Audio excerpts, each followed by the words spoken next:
So one of the ways that we like to stretch out our shoulder is by getting into this capsule stretch with that arm going across the body. So you may have seen it in the past, something kind of like this where we cross it over. But we like to do it a little bit differently. So what we're going to do is we're actually going to take one of our arms, we're going to put our hand up onto the shoulder here.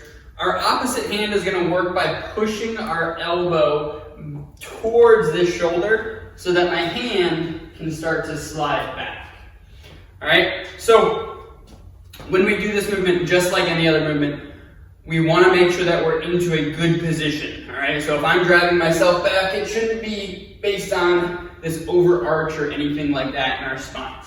All right, so I'm just going to place my hand up onto the shoulder. It's going to relax here. I'm going to push my elbow towards that shoulder so that my hand can start to slide back. Now again, with any sort of stretching here, it should not be painful. All right, you should definitely be able to feel the stretch itself, but it shouldn't be painful. One of the ways that you might be able to tell is a simple talk test. So as you're stretching, can you talk? If you can't because you're wincing in pain, chances are you're pushing too much with that stretch. So back off a little bit and get into a position that you know you can hold for anywhere from 30 to 60 seconds.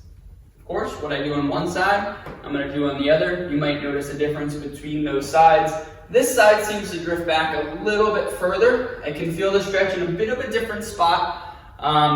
Previously, I was feeling that stretch into the shoulder itself, but now I'm kind of feeling that stretch into this deltoid here.